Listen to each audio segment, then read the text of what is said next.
Land back. Land back. How you doing, Chief Oju? Doing all right, Sergeant Bear. It is a decent enough day, temperature-wise, because we know climate change be making the weather all kinds of crazy all over the planet. Facts. Land back, everyone. How you doing this morning, Sergeant Bear? I'm doing good. Yeah, it's pretty sunny. It was nice yesterday as well. Yeah. Yeah. Good morning, Felix. Land back. I saw LA. Good morning, SG. Hi. Good morning, SG. Land back, Charlotte. Land back, SG. Land back, Chief I.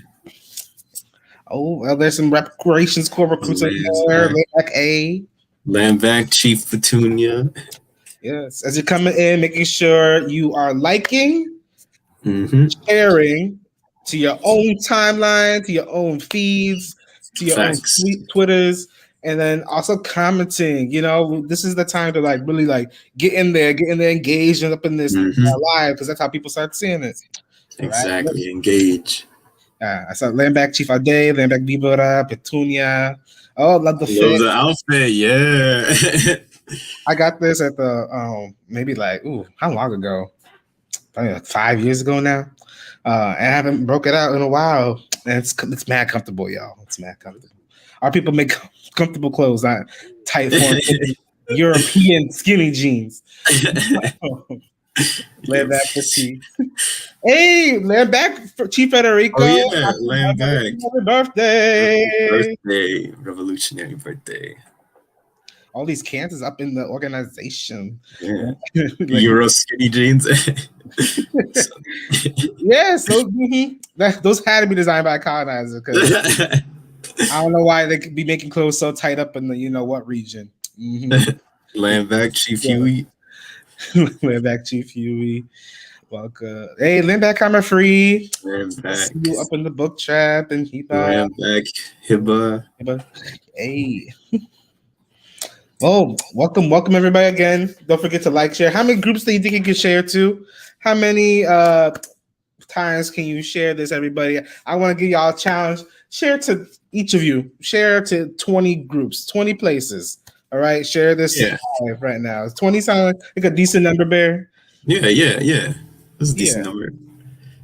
Even Bear sounded a little dissatisfied. Like, that's decent. That's decent. Look at land back, Black Ivo, yo. You up in here. It's decent, but we could push it to more. But let's start with 20. Let's start with 20 for now. Yes, lay it back. So yes, we can introduce ourselves. My name is Chief Oju. I am representing the nations of Africa and Bodiken, otherwise known as Puerto Rico, in his colonial name. And I use he, him pronouns, and I am the chief of curriculum at Black Hammer. And my lovely co-host. I am Sergeant Bear, and I represent the nation of Mexico, and my pronouns are he, him, and I am the Sergeant of Cyber Recruitment and the Chief of Minnesota Chapter. Hey, doing all the things. See, Sergeant Bear is all about bringing the people up into the organization. I know I said it last week. Land back, Denver Black Educators Caucus. Okay, welcome to the revolutionary. Yes. Share this content 10 times. I know that's the new warning that's coming up on Insta. This colonial state's coming hard now, right? They be saying you've been exposed to extremist content. That's savvy. Welcome everyone. Landback Dre. I saw Dre up in here too. Landback Valerie. All these wonderful people up on a Sunday morning on this day, which is one of the worst days ever in history of humankind. July 4th, which is the marking of the quote-unquote independence, which is the marking of the separation of one set of colonizers from another set of colonizers to establish a nation on stolen land. And that is what today is. It is the 4th of July. And yes, and so look at all these wonderful colonized people and colonizers this, committing national suicide up in here from the reparations corps, coming in to say, you know what, how I'm going to spend my morning on this day is learning how to get closer to the revolution. What I'm going to spend this day doing is learning more about indigenous people and learning more about indigenous ancestry and history, because that's what we're doing today, right? Sergeant Bear, what's the book that we are reading? We're reading Bury My Heart at Wounded Knee. And I think the read that backs that, we picked today are gonna also recognize and show the true history and the brutal history of, the founding of this illegitimate colonial state and the separation. Yeah, exactly. The separation from one class of colonizers from another. And yeah, exactly. It was like, independence from what? I'm like, white people getting independence from other white people, and in a place where the white people aren't from. I don't know how that's independence. Like, what? Excuse me. And yes, I'm seeing a happy 4th of the lie, right? 4th of the lie, 4th of the you colonizers lie. Yes, on this 4th of the lie, we are not going to recognize that that colonizer conflict that happened between them while they murdered millions and millions of indigenous people just to achieve that lie, right? And so, yes, keep on sharing this. Keep on sharing this live. Keep on sharing this book chat. We want to make sure our people get this political education, especially on this day, right? So if you usually with your family at that barbecue, you know what? Share them this live so that they can watch this before the barbecue. We know our colonized people, they don't get a lot of time to spend with each other because of how much work they got to do in the colony and the plantation. So a lot of times colonized people just use this time to come together. And you know what? At least give your families, give your people some political education so they understand why this is a day they're coming together. All right. So yes, really make sure that you are showing indigenous people unity with indigenous people on this day by making sure that people are seeing this history laid out to them. All right. So yeah, everyone's in the house. Yes. Yeah. Let's see hashtag for the 4th of the lie. Hashtag 4th of the lie. Yeah, let's get that in there. Let's get that trended today because we got to every day our people got to come together to do this political education, right? And today is a big day for that political education. But hashtag 4th of the lie. Hashtag 4th of the lie. Yes.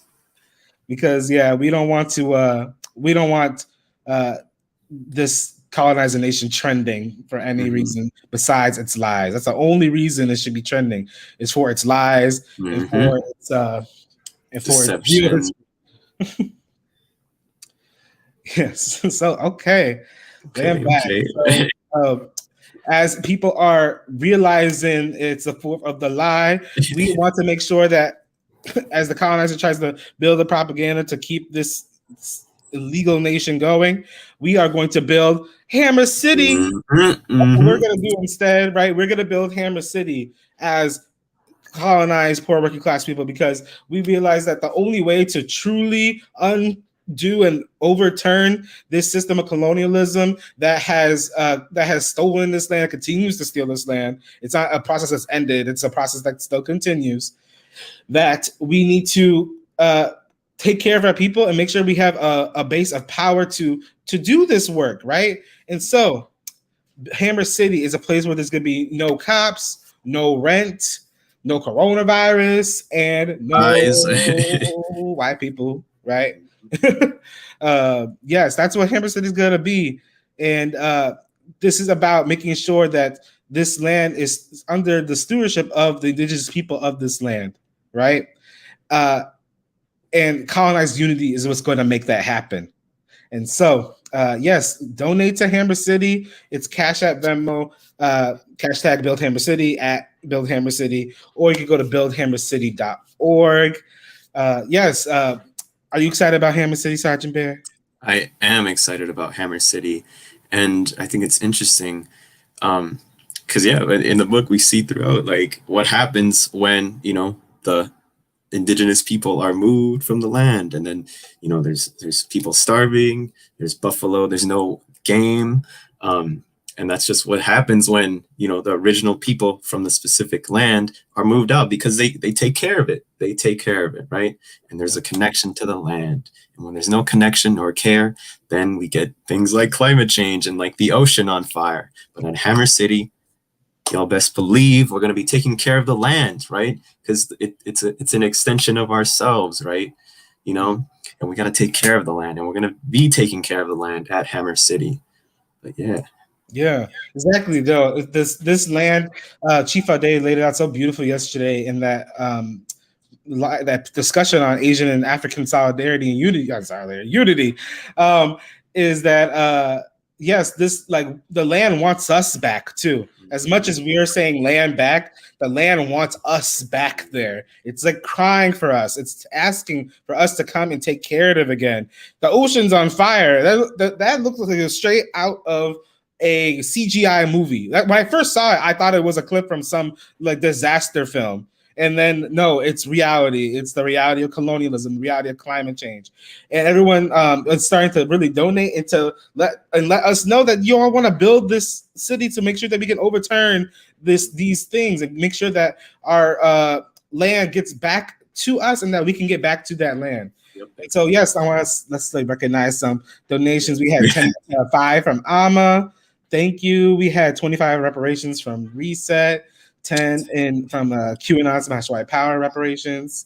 Let's see. We also got 15 reparations from Precipice, 50 reparations from A, 25 reparations from Executive, 25 from Sarcophagus. Let's see. We got Yabe got 5. T got 20. Thank you for T.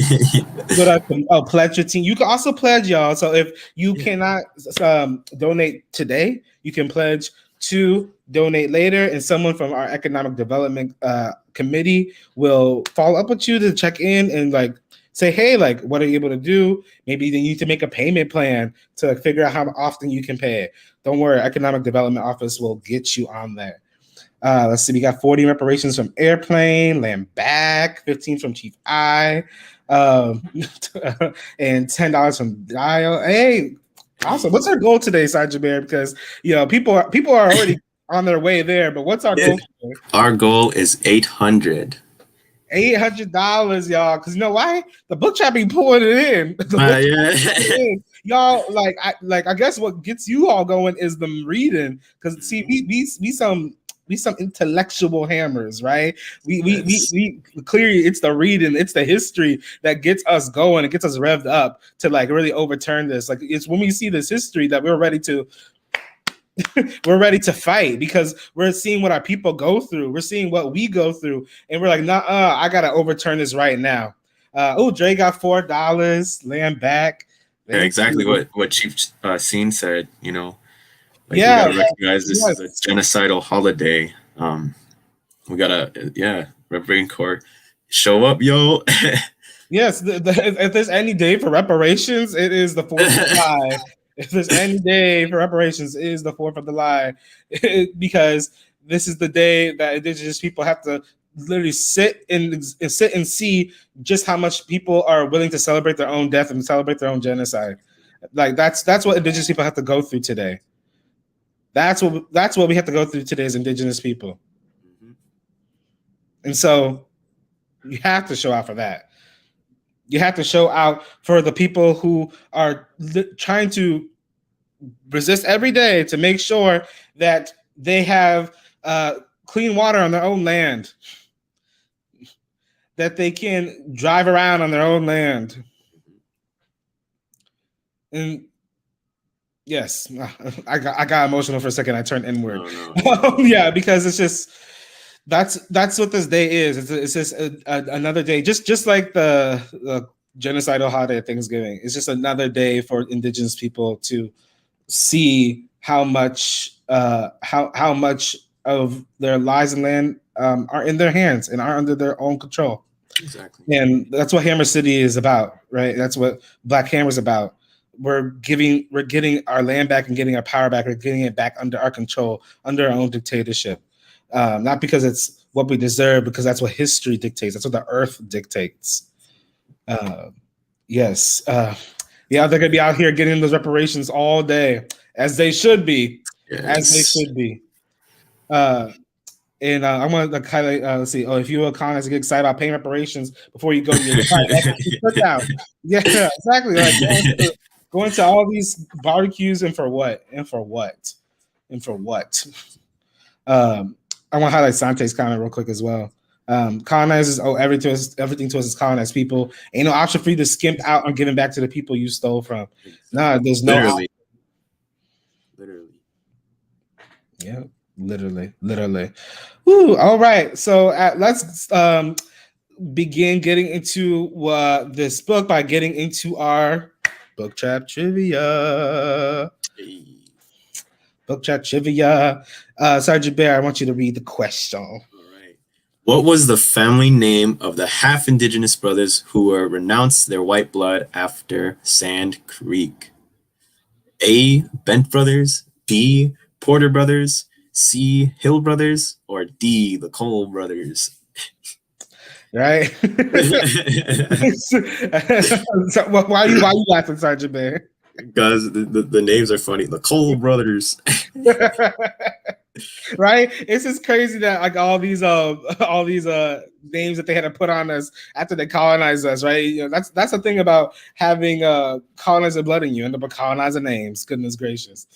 So yes, everyone, put into the comments what is the family name of these people. Who are they? Do not copy each other. If you just see an answer, don't assume it's right.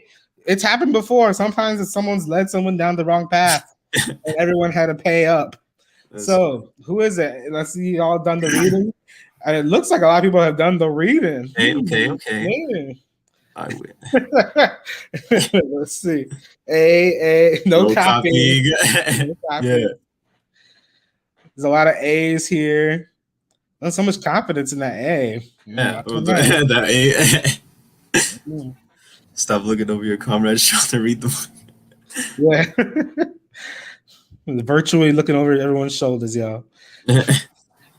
And just remember that if you get it right, you still have to pay up.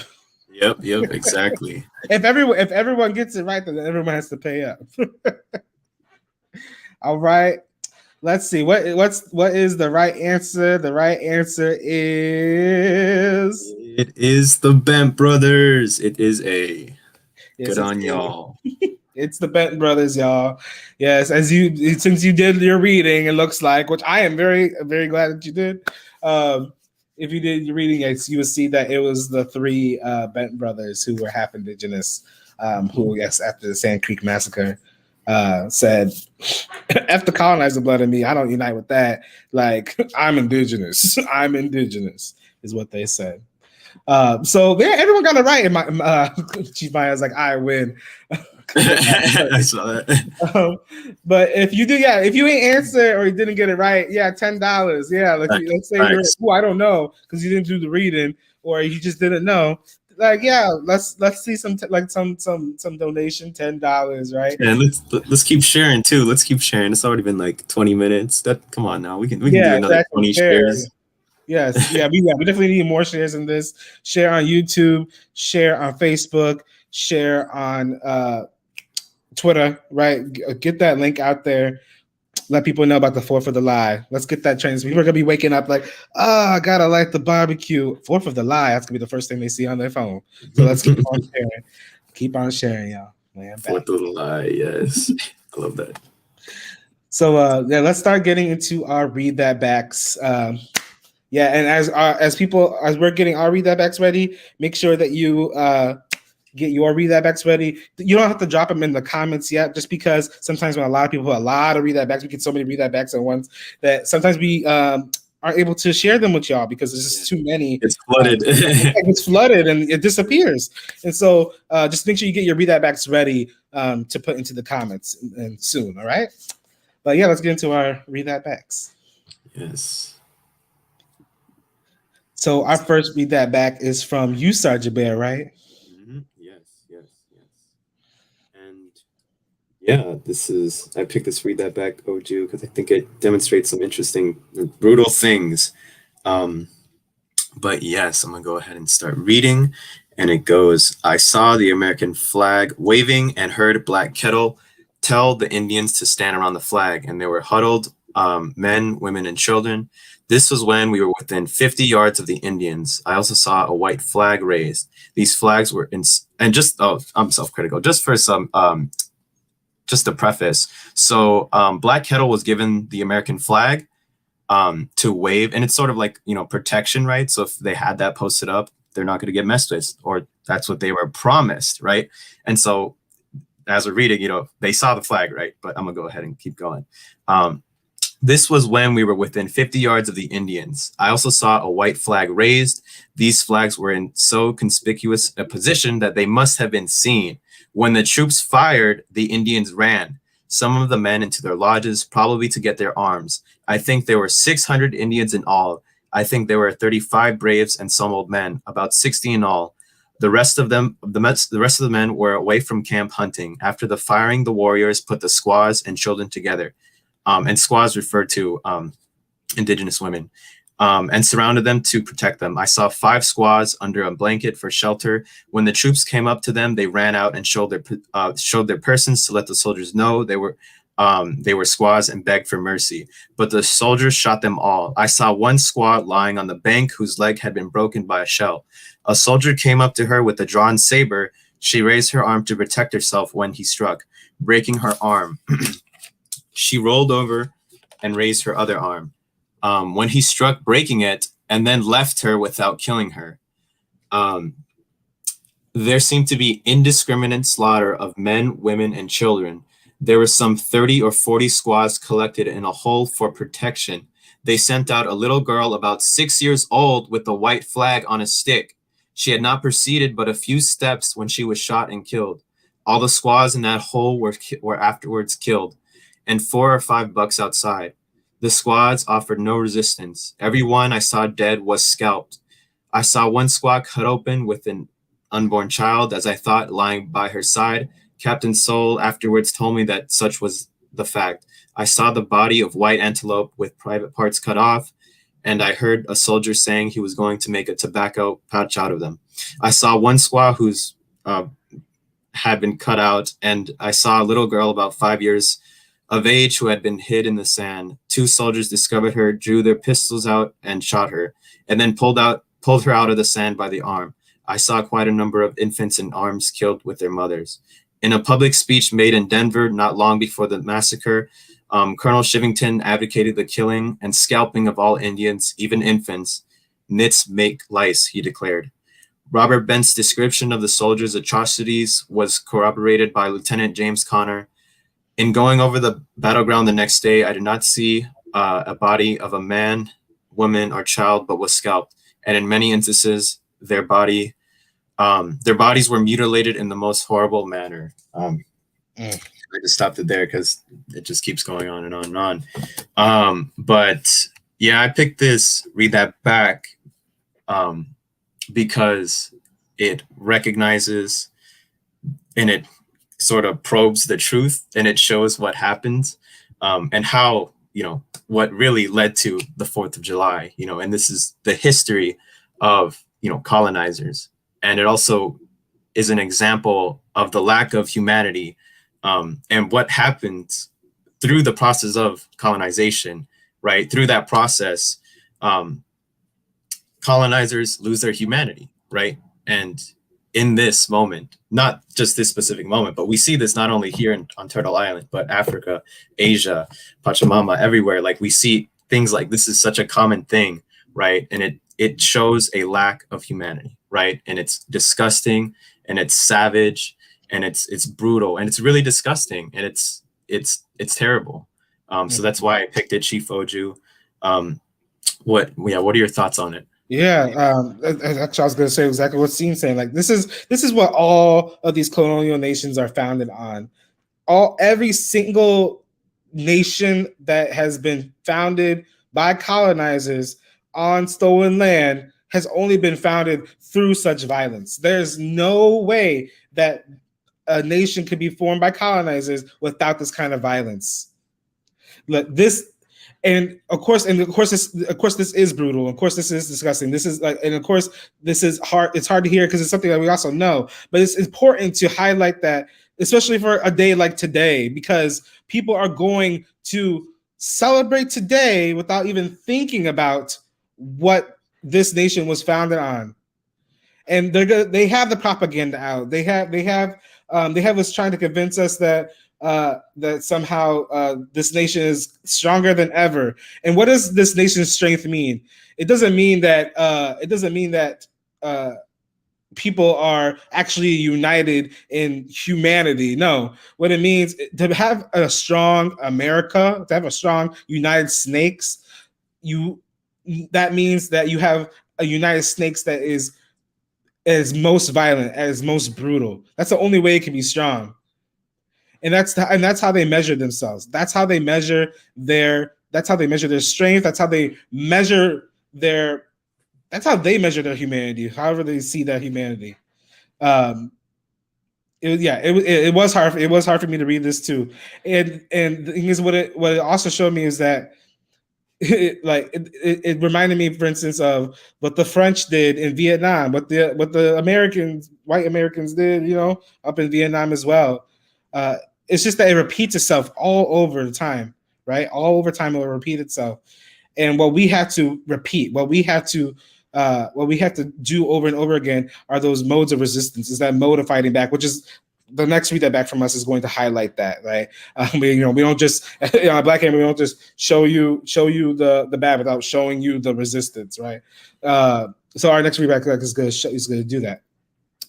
But we have to remember that violence is what this nation's founded on. And it's only encountering that violence. Will we be able to overturn colonialism, be able to overturn this system that doesn't care about babies, y'all. At every level they're going to murder us. And we have to understand it. We have to realize that we have to be aware of that reality. We can't be naive and thinking they don't want to hurt certain segments of us, or that certain segments of us are off limits. No colonized person is off limits in colonialism. We are all impacted by colonialism. And the sooner we realize that, the sooner we'll be able to get rid of that fear that maybe it won't be me. Maybe it won't be me. It can't be you as a colonized person because you just colonize. And so, yeah, there's no room for liberalism there. Exactly. There's no room for liberalism there. No more guessing games. And that was something that was really also hard to read with this, was seeing Black Kettle and how much they trusted the white, Sergeant there, right? That's true, right? How much Black Kettle was trusting them. He had told, the village and the other members, oh no, it's all good, and they told him oh yo, there's a bunch of soldiers coming, we should leave. And he was just no, it's all good, we got the flag. And I believe he was given a medal too, or someone else was given a medal to for protection, but that later didn't even do anything. But yeah, and then they just killed them all. And then he was singing that that one thing when he died, or when he was murdered. But yeah, it's just deception, just straight up, it was just a lie. And that's their tactic, right? That's the tactic. And we have to make sure we're aware of those neo-colonial sellouts, kind of like Black Kettle, who lead us into these situations, y'all. It wasn't that everyone trusted the white man and went to Sand, and let them come into Sand Creek. What happened was that there were sellouts among the nation, among the colonized nation, that said, no, yeah, they're okay, just listen.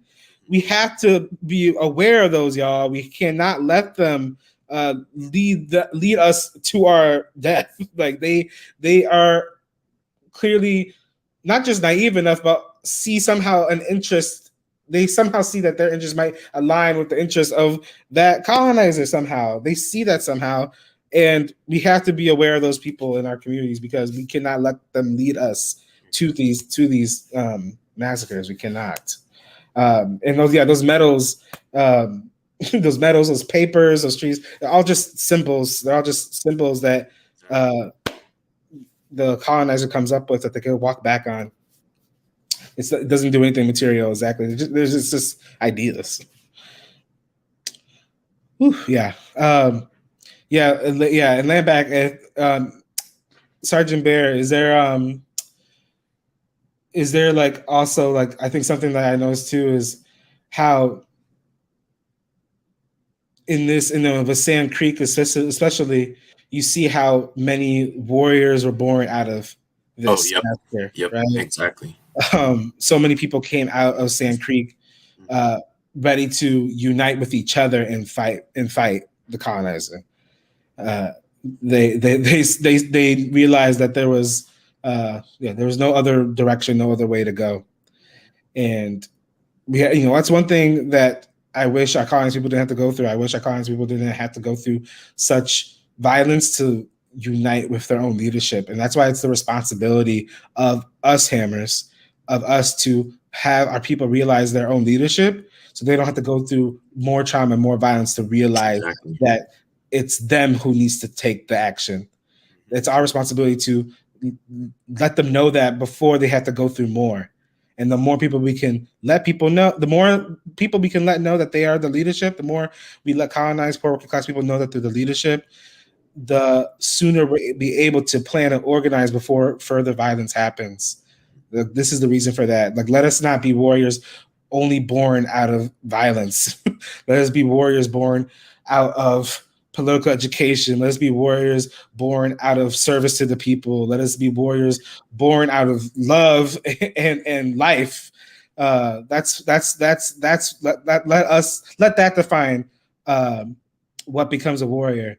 And of course, warriors will always be born out of violence, but that can't be all of us because we need as many warriors as possible. Exactly. So y'all can do that by joining Black Hammer, and uniting with the 4 principles of unity that state that. So, join Black Hammer right here, blackhammer.org/join, fall under your own leadership, fall under African, Indigenous, and Asian leadership, Yeah, exactly. Brilliance. Mm-hmm. It's waiting for you to. There's the day to join. It is today in the 4th of July. All right, land back. So you could start dropping your audience, read that back. So I know I said hold on a little bit just in case they'll get but y'all can be dropping them. You all can be dropping your audience, read that backs, and let us know like what were parts of this reading that stuck out to you. I'll read that back for people who are new watching. Is a quote from the book that you united with, that you have questions about, that you wanted to discuss further. You wanted it read back. Read that back because it said something to you, right? So yes, drop in your read that backs in the comments, and we'll be making sure to address any questions y'all got about this book. Let's see. Oh, we got one from Chief Maya. We could put that on. It gets cut off, but it's on page 70 of the PDF. So it says, Bull Bear, a leader of the dog soldiers, said that he and his brother Lean Bear had tried to live in peace with white men, but that soldiers had come without cause or reason and killed Lean Bear. The Indians are not to blame for the fighting, he added. The white men are foxes and peace cannot be brought about with them. The only thing the Indians can do is fight. Little Raven of the Rapahoes agreed with Bull Bear. I would like to shake hands with the white man, he said, but I gotta find it on the PDF. But that but is gotta mean plenty, right? the but is always gonna be a but because one thing. But I know, right? It's like I don't even need to know the rest for a second. They might shoot me while I walk up to them, trying to make peace. Yeah, like thank you. Okay, yep. But I'm afraid they did not want peace with us. One eye asked to speak then and said he was ashamed to hear such talk. Oh, okay, I'll leave it. I'll end it right there. He was ashamed to hear such talk. Yes, Chief Maya, right? People, these people here are saying how the white men are foxes. And it cannot be peace. Can't be brought. They cannot be trusted. Who said that? Malcolm X even said, Exactly. right? I was going to say that. Exactly. And the way he laid out foxes and wolves, right? You can't trust foxes or wolves. Wolves will be blunt. Those are the blunt colonizers who let you know exactly who they are, let you know everything. Let you know everything they're about to do to you, and they don't care. But a fox, which is like a liberal, a white leftist, those white people you think might be nice, right? No, they're foxes, and peace can't be brought about with them. And what's the only thing that this person can do there? What did fight back? Yep. The fight only back. thing he can do is fight. Exactly. The only thing you can do is fight. If you're more worried about creating unity with white leftists than you are about resisting your colonization, then that means you need some major political education. And you know what? It might mean that you might just get a sellout that's left behind. Maybe not even like just a few pages of this book. I mean, what we read, like it demonstrates what trust really looks like to colonizers, right? What trust looks like to them and having that relationship with, indigenous people, right? There is no trust. It's just deception, really. It literally is like the tactic that you're doing. They're just like, oh, let's tell them this, and then let's not do that. And then let's ask for more. There was another nice quote that I was thinking of making my read that back, but it was like someone saying like the white man always like asks and we always give him everything, but this time, we gotta get something back. We can't be just giving and giving and giving, and yeah, like they're foxes. And like, yeah, the trust it's very one-sided and it's very coercive. But yes. Yeah, no. There's a couple more. Read that back. Let's do Maisha's real quick. I think this is that quote from Black Kettle. You want to read this one, Dave? Yeah. So although wrongs have been done to me, I live in hopes. I have not got two hearts. Now we are going again to make peace. My shame is as big as the earth. Although I will do what my friends advise me to do, I once thought that I was the only man that preserved to be the friend of the white man. But since they have come and cleaned out our lodges, horses, and everything else, it is hard for me to believe white men anymore. Yes, the lesson is, learned, after, again, being just taken advantage of, like the trust should not be there. And just also like they're pushing us out of our lands. This is a huge red flag, pushing us away from, our natural habitat, away from our game, the buffalo, our food, and so on. But Chief OG, what are you thinking?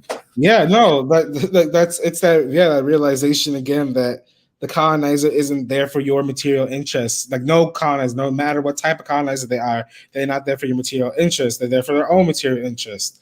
And so sadly enough, for someone like Black Kettle, they only realize that after their entire resources have been stolen and wiped out. And not that's when they realize it, and then they still have a hesitancy. It's like, oh, I think it's now that I start to realize, it's hard for me to believe any white man anymore. It's almost like, oops. It's very casual that way. And yeah, we have to realize that they're not for our material interest; they're for their own. They're here to steal and loot. They did not come over to Turtle Island for a visit. They didn't come for a travel booking. It was to steal and loot and pillage. That's the reason they came. And the quicker you realize that, the less likely you're going to make the mistake of uniting with colonizers and trying to bring them into your life and bring them into your life to take away your resources. And if you are white, yes, you better be paying reparations to them. Yes. We should pull up Chief Amalicha's read that back, because this was going to be one of mine as well, and it just shows the mentality of what they're thinking. You want to read that, Chief OG? Yeah. Chivington became violently angry at them and brought his fist down close to Lieutenant Kramer's face. "Damn any man who sympathizes with Indians," he cried. "I have come to kill Indians and believe it is right and honorable to use any means under God's heaven to kill Indians." Yes, John Malik was saying this quote shows how colonizers have always used religion to unleash violence against colonized people. But one thing colonized people have done through religion and spirituality is connect with their I'm gonna find the rest of what you were saying. Is fine. Is let's see. I'm gonna pull it up. Have done through religion, spirituality is connect with their people in the land for thousands of years. I found it. Don't worry, I found it, girl. Yeah, exactly. They're trying to use their own colonizer spirituality to somehow justify again further colonization, and not just colonization, just straight up murder. They're saying God's telling me to murder. Like that's some messed up. That's some religious. That's a messed up religious thinking going there. Interpretations, yeah, interpretations, right? So colonizers always use their own culture, religion, whatever to justify this colonization somehow, right? Or to absolve themselves of it somehow, right?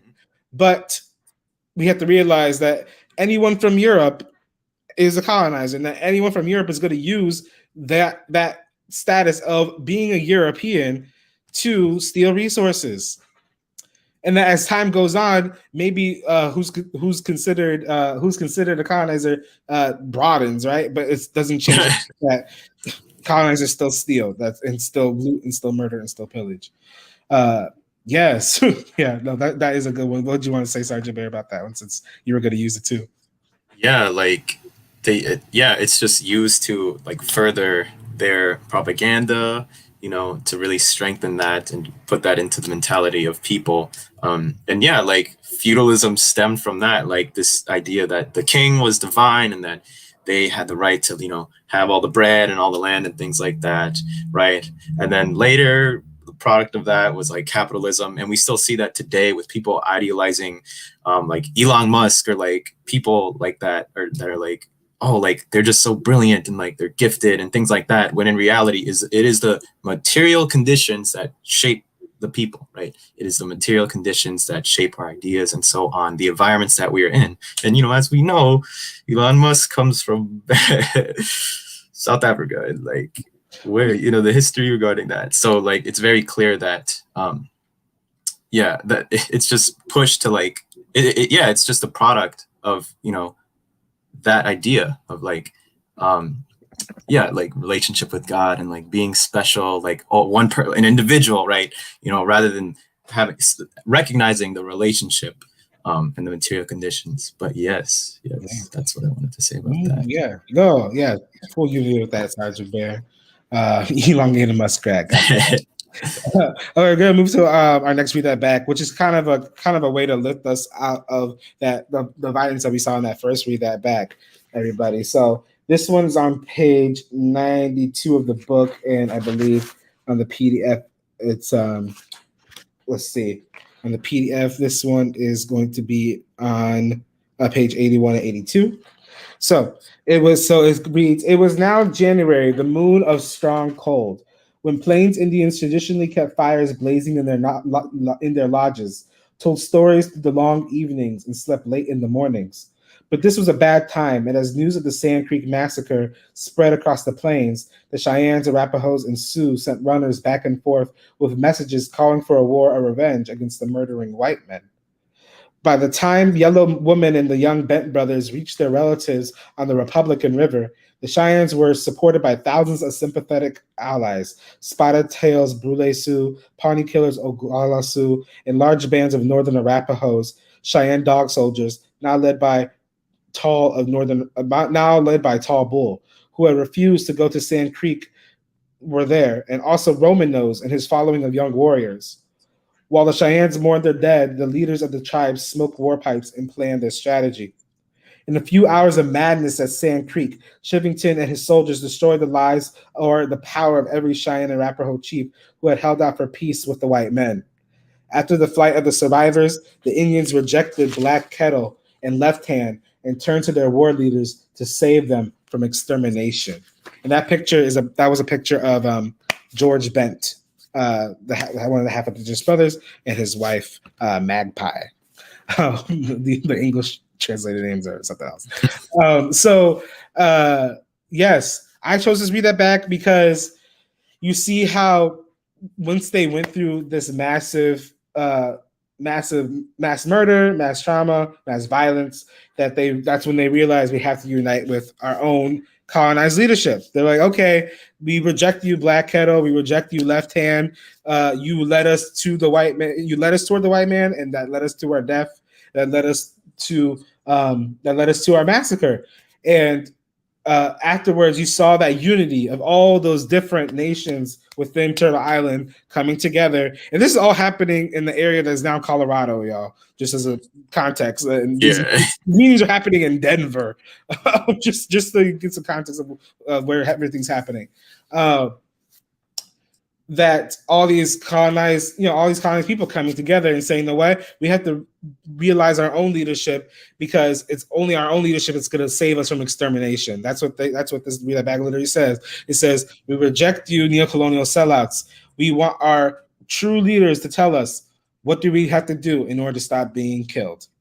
And that you saw the power in that. The power wasn't just realizing that the white man is not the way to go, but the power was also that all these nations within Turtle Island can come together and plan a way to stop the white man from killing them further. That's what that Read That Back was, and it was so inspiring to see that after the Sand Creek massacre that they could pull themselves together to fight that way. And we see that now with Standing Rock. You know how many indigenous people from all over Turtle Island and Pachamama came to Standing Rock to protect the land, to protect the people. It's something that's it's an old way of us being. Colonized unity is an old way for us to exist in this world. We've always have had colonized unity. It's just been interrupted and disrupted by colonialism, by colonizers. And this Read That Back just shows an example of us coming together despite all odds, and despite anything that we go through. So yeah, you get that feeling, Sergeant Bear, from that? Yes, I do. And you explained it very beautifully and expanded on it. And yeah, I think I was also thinking how Black Kettle symbolized just being a sellout, and then then realizing we gotta y'all, we're gonna die if we keep trying to make peace. We can't do that tactic anymore. We gotta fall under the leadership of our war leaders, right, that are fighting for us, are realizing that we can't be trusting them, and that the way is to only fight. The only thing left for the Indians is to fight. That's what's said, right? And so it just really shows that they're transitioning and falling under colonized leadership, right? And Black Kettle was also colonized, but he was basically falling under white and colonizer leadership, right? By playing their game, trying to make these treaties, trying to follow, and trusting them, and so I think it's very powerful to see that, them strategize and to get ready. But one of the leaders that really was helping them strategize, not just after Sand Creek, but in general at that time, was Sitting Bull. You see in chapter 5, Sitting Bull was like, I don't trust no white man. Hardcore from day one was like, I don't know what y'all doing. They ain't for us, so we got to get our stuff together. And one way I love how they came together to fight against colonizers was they were following blue coats. So if you're seeing blue coats and gray coats in here, you don't know what that means. That's from Civil War talk. So that's blue coats is the Union and gray coats is the Confederacy or whatever. And the Sitting Bull had a whole crew of indigenous people following the blue coats, following the Union soldiers, following them everywhere that they went, so that scaring them the whole way, God, they're following us. Why they keep to scare them to the point that they wouldn't come back, right? They're like, yeah, like, they'll come back here. We're just keep on, and they just kept following. They just literally like got them away just by scaring them. I thought that was so hilarious because it just shows how lame the like is. I love how sometimes they're Union soldiers because it shows how lame the liberal side. That the liberal side is like, okay, I guess we won't go back there. They're just like they're just following us on horses, y'all. And it's just colonized people are so brilliant and strategic and like seeing us unite together against the colonizer is something that we have so many examples of it. And we don't want that colonizer flag. We want that Hammer City flag for real. Like to see us establish who we are on our own land means so much, and to establish our own leadership on our own land. And that's what this read that back, I think, really in the end gets to, is like seeing your own leadership on your own land. Like, you're capable of that. You can do that. That can be you. You can be Sitting Bull. And all you have to do is unite to your own leadership, and you unite against colonialism, just as he did, just as all of our colonized leaders and heroes have done. So yeah, land back. I'm sorry, I get emotionally overwhelmed sometimes by this, and I'm trying to pull myself together. All right, so as much as we can look back at this history, we have to look at the present and see what Black Hammer is doing to make sure that we are creating a world where no one lives at the expense of another. So we're going to do our fundraising call again. We are going to ask y'all for some more donations to help build Hammer City. Oh, Chief Amelie just said, if you spent money on fireworks, send the same amount to Hammer City. Facts. For real, yeah. I don't know who's buying fireworks. They illegal, right? In some places. I always thought that was the funniest law, because I'm like, this whole holiday is literally about fireworks, that they kept saying it's illegal. I'm confused. That's actually real quick anecdote. While people donate to Hammer City, yes, donate $11 more in reparations. Yes, keep on paying those reparations. Keep on paying those reparations. Keep on paying those reparations for today. And as people donate and give reparations, my first encounter with the pigs in my life when I was a little kid was on the 4th of July, and it was. I was in my regular neighborhood, and I was with my family, and we lived not too far from like the pig station, right? And the neighborhood was still mostly colonized, was gentrifying, was starting to gentrify. And I remember my cousin doing fireworks like in the middle of the street, and some pigs came and said, "Oh, you can't do that." And they took all the fireworks that my cousin had, and they just took them and put them in the pig car or whatever. And I remember my aunt like cussing them out like big time. Like, it was just like, and I was like maybe like 4, right? And I was like watching this happen, and I was angry too, because I'm like, I kept hearing fireworks everywhere, but I couldn't understand why my cousin couldn't do it, right? And it had to be really because his neighborhood was gentrifying. Some colonizers were calling to complain because on our block was starting to be more white people, and like I just knew the pig was wrong. And I knew it was unfair, and I knew my aunt was cussing and I didn't like that my aunt was angry, and I was like, this isn't right. This isn't right. And so, 4th of July was my first encounter with the pigs, first encounter with what America really meant. And I want Hammer City because we can Hammer City, we can do fireworks. We can use the resources from the land to do whatever we want to do with that land. We can determine how we live on that land without any white person or colonizer telling us what to do or how to do it, right? It's $150 in reparations from A. Thank you. I've seen some other reparations in there as well.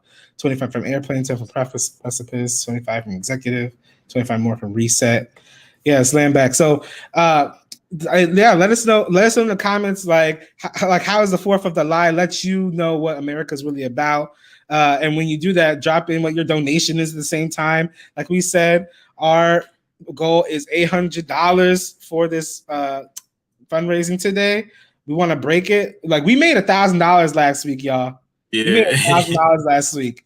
I was like, we could make the goal $1,000, but you know what? I was like, let's make it 800 and see what we can do and see if we can break it, right? Because I know we can smash. 4th of July.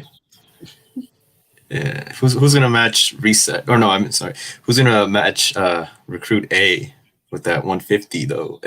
Yeah, exactly. Who's gonna match that 150? Who is gonna match that 150? Because that $800 goal ain't gonna make itself happen. Exactly. But yes. Keep on donating. Keep on paying reparations. Send another 10 in reparations from sarcophagus. Hey, yes. Every bit helps. Yes, exactly. Every bit helps. Yummy. Yeah, libertad. Yeah, lay back. Keep on doing. Keep on pushing. We're gonna go into the next read that back just so we can make sure that we are pushing through this political education and letting you all know more about what was happening in the 1860s. If this is super island, right?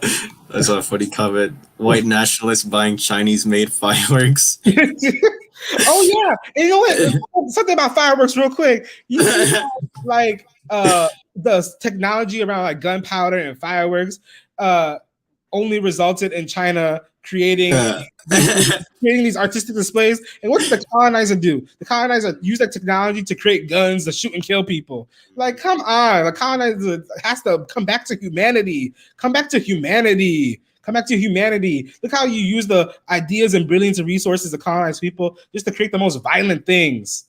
Like what? Just only to create the most violent things. That just reminded me of that. Oh, 4th of July got me all kinds of messed up. All right, go ahead, Sergeant Bear, till you read that back. We gotta pull this up 1 second. Let me see. All right. So, Little Horse, the Cheyenne, who a year earlier gave warning to the Arapahoes of General Connor's approach, had the honor of signaling his people, who were concealed in gullies on the west side. He raised his lance, and all the mounted Cheyennes and Arapaho charged with the sudden thunder of hooves. From the opposite side came the Sioux, and for a few minutes the Indians and the walking soldiers were mixed in confusion, hand-to-hand fighting. The infantrymen were soon all killed, but the cavalrymen retreated to a rocky height near the end of the ridge. They turned their horses loose and tried to take cover among the ice-crusted boulders. Little Horse made a name for himself that day, leaping over the rocks, in and out of the gullies until he was within 40 feet of the besieged cavalrymen. White Bull of the Minneconjous also distinguished himself in the bloody fighting on the hillside, armed with only a bow and a lance. He charged a dismounted cavalryman who was firing at him with a carbine. In a pictograph that White Bull later drew of the event, he showed himself clad in a red war cape, firing an arrow into the soldier's heart and cracking him over the head with his lance to count first coup. Toward the end of the fighting, the Cheyenne and the Arapaho on one side and the Sioux on the other were so close together that they began hitting each other with their showers of arrows. Then it was all over. Not a soldier was left alive. A dog came out from the dead, and the Sioux started to catch it to take it home with him. But Big Rascal of the Cheyenne said, "Don't let the dog go," and somebody shot it with an arrow. This was the fight the white men called the Fetterman Massacre. The Indians called it the Battle of the 100 Slain. Yes. Ooh, I like this PE. This is, or not PE, but this read that back. It was a win. It's a win. And yeah, it just demonstrates, the Cheyenne, the Arapaho, and the Sioux, coming together and playing the white man, playing the colonizers. And yeah, just like some info regarding the situation. So they had about like 4 men, I believe, try to reel them out past the ridge and like on the other side, right? And like the colonizers, they were told not to go past the ridge. They were told don't go past it, But they're dumb. They did it anyways because they got played. They fell for the trap, right? And so they all were chasing, the four indigenous people on horses, right? And then after they passed like the ridge and like were in that space, like that's when they just got jumped by the Cheyenne, the Arapaho, and the Sioux. And that was just it was just brilliant. They just got played, the tactics, the organization, from what seeing before, and understanding that we need to fight and we need to come together and we need to fight so that they think that this is a massacre, right? So that they can recognize that as that. But in reality, it's just us fighting for our self-determination. It's us fighting for the land back. That's what it is. It's not, you see how they twist it to like make it seem as a massacre. And I know Chifoju, you see that as well. Exactly. Like they make it seem as if it's a massacre on them, right? Right, the changing the narrative, right? And then now later on to now we learn in history that these are massacres, and that's in the conscious of like society that these are massacres against like American civilians and things like that. But it's just nonsense, right? And we got to be careful for the words, that they're manufacturing this propaganda within us. And this isn't no massacre. This isn't no massacre. This is us fighting for our land. This is war. This is us fighting for our self-determination. But Chief Oji, what do you think about this moment? Let's go. Lay that out perfectly, Sergeant Bear. Like Sun Tzu says, deception is an important part of war. The fact that they tricked them into going past the ridge, right? And and got him. And that propaganda you talk about in terms of the colonizers calling what happened to them a massacre. Yeah, that's I think about Chicago, for instance, and I remember growing up seeing the Fort Dearborn massacre as something that was always highlighted, some statues and stuff like that here in Chicago about that. And I always thought, because I'm a colonized person, I always thought that was about the murder of indigenous people. I always thought that's what it was about, because I was like, what else would you remember and honor? That's, as a colonized person, that was my logic. But only when I was older that I realized that it's a commemoration of colonizers being killed by indigenous people, where in the location where Chicago is now. I'm like, so y'all are saying that, how sad y'all came to invade somewhere and then people fought back when you came in? What? So you're exactly. What? There's logic makes no sense.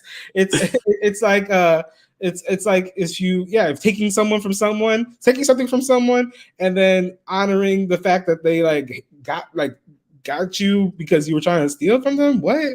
That makes no sense. It makes no sense.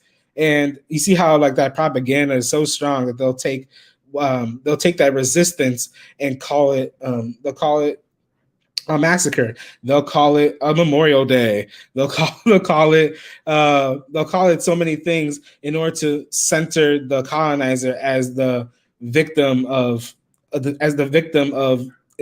resistance of colonized people. And no, the true victim, the true survivor here is colonized people. And how dare the colonizer call what happened to them the Fetterman Massacre after what they did at Sand Creek? How dare they use the same language or put it on the same level?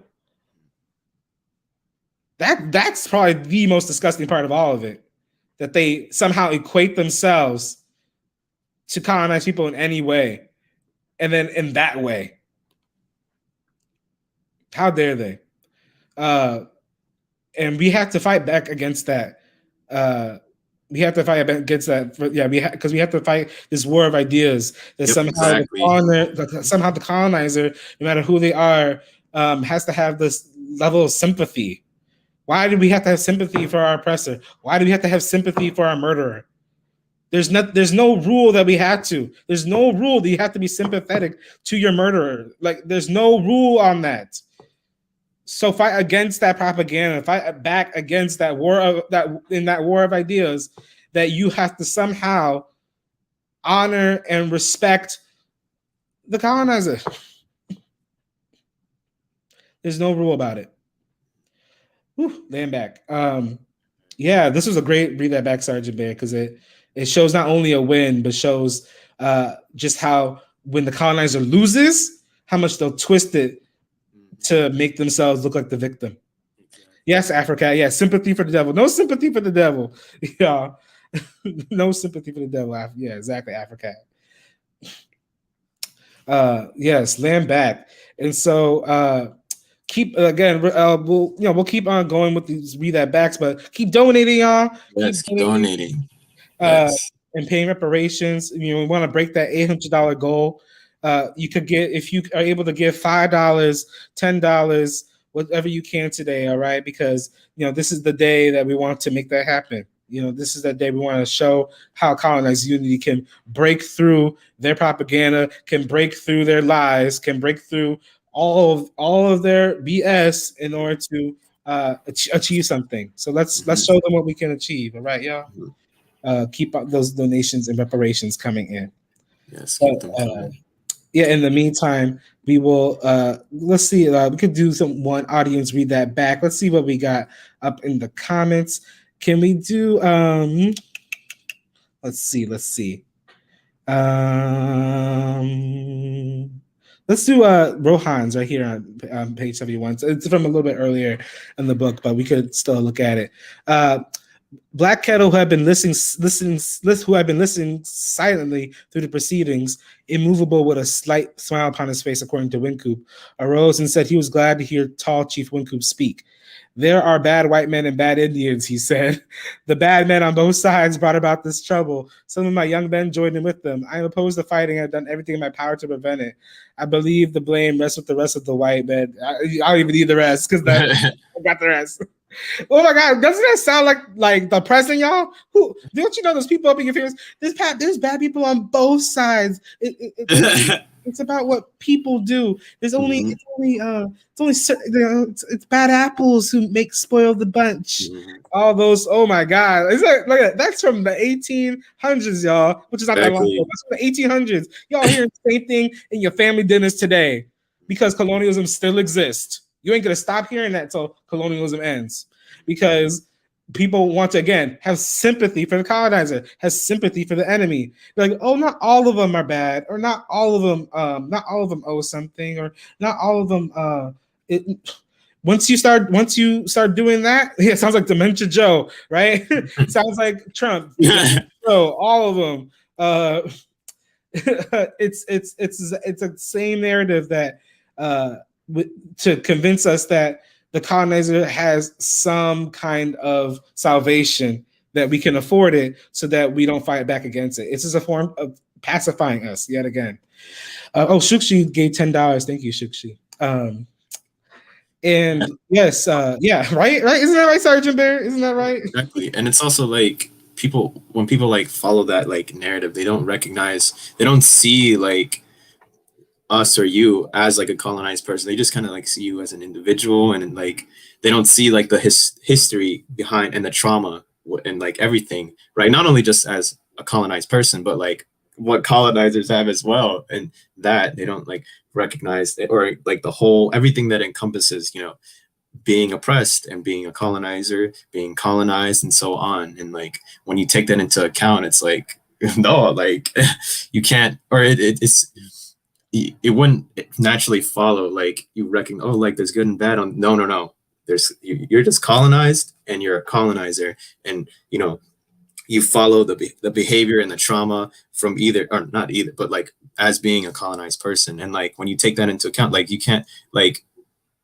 the things that manifest the issues, right, are from just being a colonized person and being displaced, coming from cultures that are purposely genocided and wiped out wherever you are, like but yeah, I don't know if like you could expand on that, but you do you see what I'm saying, Chief? Yeah, I see what you're saying. I completely see what you're saying. I completely see what you're saying. Because because in the end, it's only gonna be it's only gonna be decided by us in the end of what happens to this land, because it's that that the colonizer is always going to be that person who is just going to keep making us unsure and uneasy, and like that wishy-washiness is not going to lead us anywhere, right? I see $15 reparations from Zinc. All right. So we are going to yeah, we have to keep on moving it. We're gonna go to our last read that back, y'all. And we could go and see one more time another win, because we of course we understand like the violence, we understand all the things that happen, but let's see again some more colonized brilliance. So this is on page 119 or 118 119 of the PDF, and if you have the physical book, it's on page 142. So this begins. All through that day's first meeting, the other chiefs echoed Spotted Tail's words. Although few of these Indians considered the Powder River country as their home, they preferred the plains of Nebraska and Kansas. All supported Red Cloud's determination to keep that last great hunting ground inviolate. These roads scared all our game away, said one. I want you to stop the Powder River Road. Let our game alone, said another. Don't disturb it, and then you will have life. Who is our great father? Pawnee Killer asked with genuine wonderment. What is he? Is it true that he sent you here to settle our troubles? The cause of our troubles is the Powder River Road. If the great father stops the Powder River Road, I know that your people can travel on this iron road without being molested. You got it. On the following day, the great warrior Sherman addressed the chiefs, blandly assuring them that he had thought of their words all night and was ready to give a reply. The Powder River Road was built to furnish our men with provisions, he said. The great father thought that you consented to give permission for that road at Laramie last spring, but it seems that some of the Indians were not there and had gone to war. Subdued laughter from the chiefs may have surprised Sherman, but he went on, his voice taking a harsher tone. While the Indians continue to make war upon the road, it will not be given up. But if, on examination at Laramie in November, we find that the road hurts you, we will give it up or pay for it. If you have any claims, present them to us at Laramie. Sherman launched into a discussion of the Indians' need for land of their own, advised them to give up their dependence on wild game, and then he dropped a thunderbolt. We therefore propose to let the whole Sioux nation select their country up the Missouri River, embracing the White Earth and Cheyenne rivers, to have their lands like the white people forever, and we propose to keep all white men away except such agents and traders as you may choose. As these words were translated, the Indians expressed surprise, murmuring among themselves. So this is what the new commissioners wanted them to do? Pack up and move far away to the Missouri River? For years, the Teton Sioux had been following wild game westward from there. Why should they go back to the Missouri to starve? Why could they not live in peace where game could still be found? Had the greedy eyes of the white men already chosen these bountiful lands for their own? Land back. We're reading from Bury My Heart at Wounded Knee, so we're reading directly from the book, just for to answer a couple questions in the Facebook comments. So, yes, so the indigenous people here have been meeting, right, with this great warrior Sherman. This great warrior Sherman was a colonizer. Like that's what they were. They just ended up with that name, and they were trying to say, we're building this road along the Powder River, and you should be moving toward the Missouri so we can continue building this road. But the indigenous people here were like, no, our game and our livelihood is over here where you're building this road. We follow the game, we follow the life westward along with as they move, and you building this road is going to block us from having access to control over our life, to dictatorship over our life, land, labor, and resources. And what they says, no, actually, we saw Great Warrior Sherman try to use religion, like their own religion, to and their own spiritual beliefs to convince them, like, oh, I thought your great father said that you agreed to this back at Laramie. My bad. And that's why they were laughing a little bit, like, what's this BS that he's talking about? But in the end, the colonizer was having the power there, right? And said, yeah, you're going to move up to the Missouri. And then the indigenous people were like, no, like we can't, because that is our livelihood. That's our material reality. Our material reality means we have to move with the animals. We have to move with the game. And this read it back shows just again how colonization and colonialism is all about the land. It's all about our material reality. It wasn't about, oh, this land feels better for us, or this land just has a significance to us. It's not just like, oh, my ancestors are buried here. No, the way that we move on our own land is to ensure that we can materially survive throughout generations. Mhm. We're living beings. We're living beings. We don't interact with the land just for fun. We interact with the land to survive and to live. Exactly. And that's what is like really important. And as read that back, I feel like that our people realize that, and we laugh when they try to convince us otherwise, and we should all laugh when they try to convince us otherwise, that we're doing this fight and we're fighting back for anything but our land. Mm-hmm. We should laugh in their faces when they think we're fighting for anything else. Exactly. It's like, no, we're fighting for our material reality. We're fighting for our land and our resources. What about it? Exactly. Right? Yeah, they're fighting for expansion and just greed and just to take and to take and to take and to get gold that they found in the mountains and so on, and to just like get these trade these like what is it, like trade routes and set up so that they can pass on more. And like there was another thing where it was talking about how like, oh, they're just going to travel through for a little bit, and they're not going to like, they're not going to settle or anything. But then it talked about how like, oh, they brought their families and their kids and all that, and it's very clear that they want to take it and chop down the trees and to use the resources, not to live with the land and to have that relationship with it, right? But to take it and to build up their power to conquer and continue colonization, right? And to exploit, not only the land but colonized people. But yeah. It's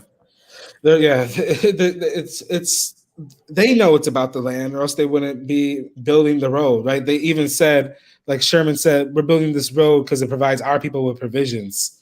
So they know it's about the land. They know it's about their own survival. They know it's about the food, all this stuff. So why should we act like it's not about the land ourselves? If they know it is, we have to be just as aware and just as blunt, because that's all we're fighting for. We're fighting for our land and resources. We want our land back, and that's why that is our rallying call and rallying cry at Black Hammer. We want our land back because it's the land that provides the resources that allow us to live lives that we can have control over. So we can try to be ourselves. That's why people feel like they have enough when they say, oh, I can be my own self. I could like claim my sexuality. I could claim my gender. I could claim my my culture. All this stuff. But it's hard to claim that without any. You can't claim that if you ain't alive. You can't claim that if you're hungry. You can't claim that if you got no land under you, right? Exactly. And that's again, this is why like Hammer City is important, right? This is why that we gotta get these donations, and we gotta continue collecting, and not only just like money, but just like getting people together and to fall under colonized leadership. And to keep supporting not only, and this is Hammer City just one thing, right? And it's really like, it's so powerful, just like falling under other colonized or just colonized leadership, and like developing yourself and having like just learning and like faith in your own like leadership. Like it's so powerful to see like other colonized people like, oh, I matter. I can actually like do something. I can develop, right? And I'm like worth it. It's something very, very powerful. Yes. But yeah. That's what got me when I realized, wait, I can do something about it. I don't have to just like kind of hang around and like help here and there. Wait, I can lead and do something about it. Yeah, that realization means everything to colonized people, to indigenous people, and all indigenous people around the world will be united. All from the indigenous people in the people indigenous to Africa, the people indigenous to Australia, the people indigenous to Asia, all indigenous people in Pachamama, exactly. the island. We will all be united. We will all be united, and we will win. Only united. That's the only way we'll win. Is with that unity. Yes, Chief Yabe. Yes. All right. So let's. Yeah. Well, yeah, let's get into our announcements. We got people got outreach. It's still 4th of July, but guess what? Our people still out there making and serving our people. Look at what Black Hammer does. Who else is doing this? Look at Black Hammer. Look at us. Look at these leaders. Look at these leaders. Yes. Sorry, I just reflect on y'all, everybody, and like y'all are amazing. Y'all are my revolutionary. So keep on donating. Yes, keep donating. Let's see how far away we are. We are. Let's see. Let me add this extra reparations we just got. We have, what's 769 plus 35? 794. Is this 794? Are we $6 away from $800? I think we're $6 away from $800, y'all. Who gonna do it? How many people can give $6 right now? How many people can give $6 this instance? We got 804. Oh, you know what? Everyone give $4. Give $4 for the land of the yes.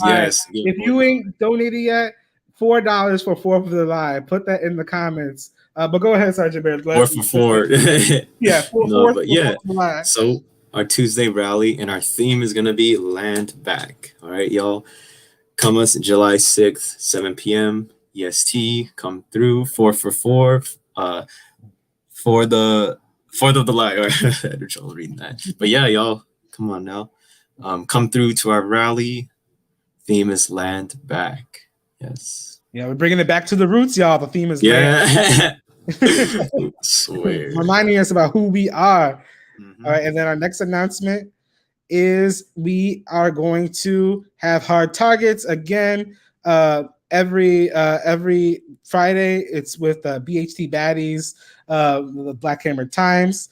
Next episode is July 9th at 8 p.m. Eastern Time. Get in there, get to that anti-colonial news, see what's going on here in the United States, around the world, in an anti-colonial lens. So, yeah. Yes, and then we got White Power Kill DMX song release July 8th at 3:30 EST. This is gonna be hella exciting, y'all. It's gonna be our song release. I'm ready for this. I'm ready for y'all to hear it. But yes, yeah, it's dope, y'all. It's dope. Black Hammer literally does everything. Facts, though, yeah. We got everything. And then we have the premiere of our new sci-tech show, Critical Mass, with Chief Sut and Chief Felix. Also this Thursday, July 8th at 8 p.m. Eastern Time. Yes, we have a sci-tech show now, y'all. Get into the premiere. It's going to be on YouTube. I'm so excited for this. I'm so excited for this. I don't even know.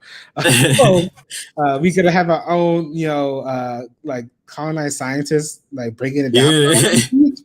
Like we too lucky. We too lucky to have this.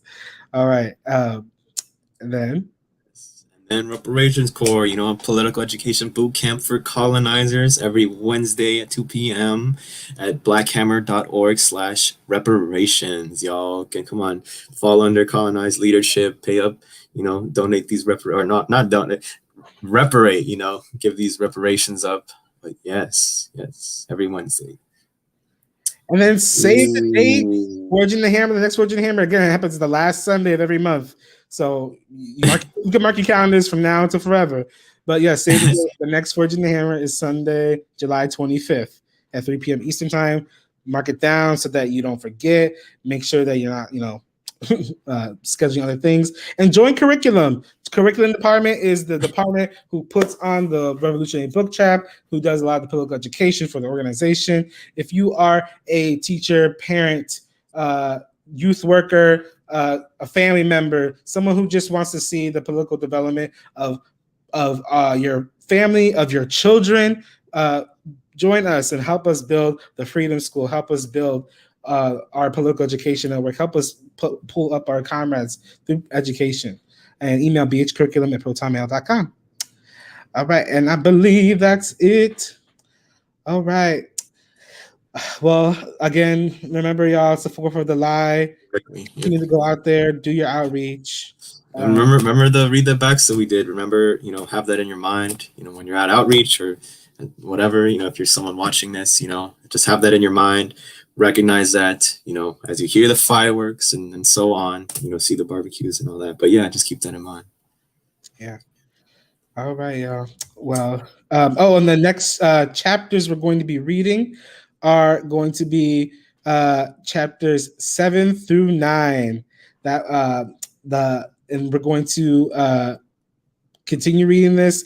This series might go for more than 4 episodes, might go for 5. It's a little bit of a longer book, so we want to make sure we're not bearing you all in hundreds of pages. So yes, chapters 7 through 9. You can get the book in our library at blackhammer.org/library, and we have the book and the audiobook. So if you're not like really good at sitting down and reading words, you can listen to it.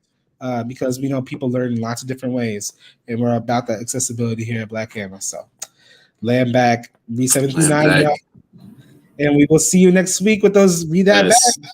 Yes. Make sure y'all are reading. Yes, land read. back.